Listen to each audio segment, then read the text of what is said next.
So SK Khoza joins the South African Army. This comes after his live that aired around 8 in the morning, his TikTok live that aired around 8 in the morning on the 7th of October 2025. My name is Asanda Kate and welcome to my YouTube channel where I give you my opinions and takes on trending topics happening globally. Today I'm going to be talking about SK Khoza. He's not really trending or anything, but I was on my TikTok and I happened to stumble across his video where he announced that he is officially joining the South African Army, and this comes after Ubutwake Omdala Abdul Khoza also announced earlier this year that he is also checking out from the entertainment industry to go back to his regular job, which was being a fireman. So, allegedly. So, I'm seeing a comment thread. These two brothers, they like being in law enforcement, and people on my Facebook, when I started talking about it earlier, were saying, well, do they think this is a fresh new start? It received mixed reviews from critics in the sense that the others were saying it's a fresh new start, especially because SK Khoza usually plays roles that have to do with, some way or the other, inciting violence, the use of guns, and they say maybe it's the universe's way of basically redirecting him to the right career field for him, to his purpose, basically. Um, and others are saying, the industry must be really, really, really bad financially, must not pay financially. Everything that other actors are always talking about in terms of the pay must be correct, because we are seeing really seasoned actors, very talented actors, go and find a regular job instead of staying in the industry because it's becoming unsustainable, right? It's becoming unsustainable, and it's just very sad to see, because and others are saying that at least is not asking for donations, because other actors in the industry opt for asking for donations when they are not getting any jobs, because with acting the pay is not consistent, right? You basically get paid on based on the type of production you're in, right? And when you're working, you don't really get paid when you don't work, and you can go months on end without working. So it's just sad, because like with the industry, there's no such thing as having a big break, because your big break is only seasonal. It's only for the time being until you jump into something else. And I remember there was even a time when what's that guy's name? He's also a Khoza. That guy who's Bonko Khoza, when he basically said, Uguti, people would say you need to get other people would advise him to start a business while he's still hot, like while he's still trending. And he would say, like, guys, where am I gonna get the money for that business? Because the money that we earn is literally money to survive. It's money that covers the basic needs. It's not money that you can, start like a lucrative business with on the side. And others would argue, Uguti, if you have publicity, you need to figure out ways to milk it. But these people have agents, so even if they do get that publicity, they still need to pay those agents for getting them the jobs. So in the entertainment industry in South Africa it's really, really just going down under, and instead of it improving, it's just getting worse. It's just getting worse. And I remember Monique talking about the same thing in America, about the fact that black actresses get paid 500K, and that was like more than a decade ago. And 12 years later, Taraji came out and said no, she gets paid 100K, like 100,000K for per episode, like per movie that she does. She gets paid around those numbers, literally 400K less than Monique. And Utaraji is more of a seasoned actress than she was. So sorry guys, getting a call. Sorry guys about that.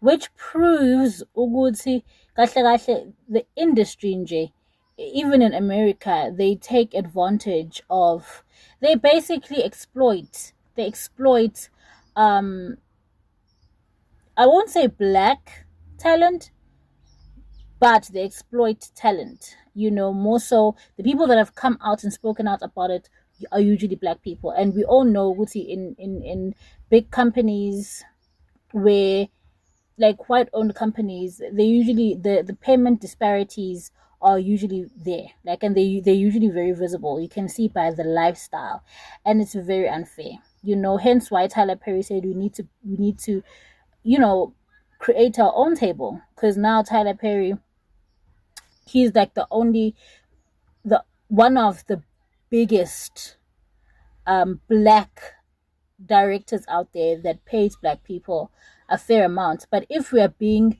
like realistic, guys, with regards to our heritage and like where we come from, we don't have the generational wealth for us to start building businesses to those magnitudes. Tyler Perry is incredibly blessed, and Tyler Perry does not live in South Africa. I would say someone who is of a production company that could be rated kwilevel efana neyaTyler Perry South Africa, it's definitely the Fergusons.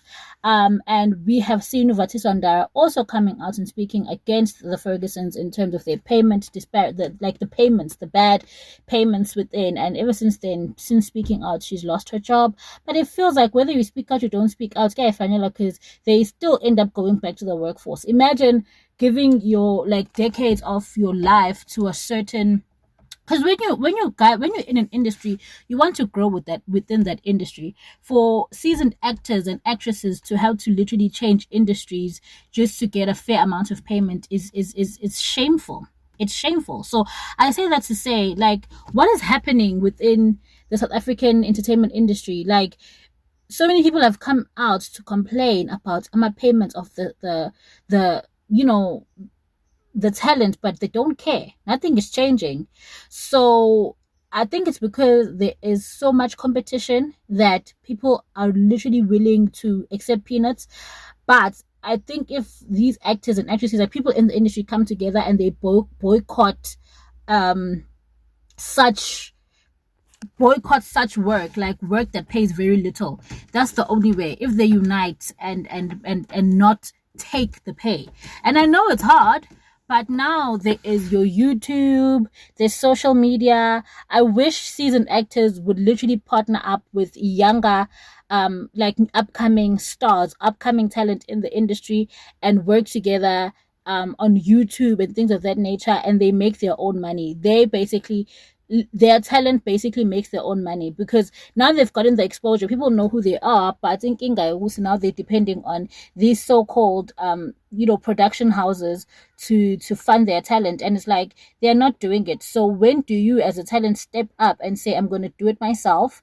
I'm going to, what I'm saying? Like, you need to empower yourself. And there are avenues, there's social media, there are different ways to make money on social media. Like, don't look down on those opportunities, because like literally it's better than nothing. It's better than nothing. While you wait for a job, literally go on YouTube and start making, posting your auditions, start making cameos, literally work on your craft and put it out there, and then monetize that attention. It won't be millions, of course, like it won't be a lot of money, but I guarantee you will see a difference, rather than waiting for a production house to spot your talent in this oversaturated industry that pays very, very little. Because the more oversaturated it gets, the less they're going to pay, and someone is always going to be willing to accept the pay because there's a lot of competition really. So I really wish that our seasoned actors can partner up with upcoming stars that have really good online followings, and they all work together to empower each other and bring each other up, and then they have like some kind of pay, like they pay each other on a percentage, because the upcoming actors are more tech savvy, whereas the old actors have more experience. If they come together and become partners and work together, I think something can happen, rather than depending on these production houses, because these production houses are not helping. They are literally, what I'm saying? Like, it's sad to see talent having to get their own, to get to change a freaking industry just in order to make a living, because their living is not sustainable, whereas they love what they do, but the money is just not there. And they're talented in what they do, but the money is just not there. It's unfair and it needs to stop. But SK Khoza Uyindoda for picking himself up and going into the army instead of asking for donations, and for that I will always just like salute him. What do you guys think? Please do subscribe for more of my videos, and tell me what you think in the comment section, and like if you agree with me. Thank you, and bye.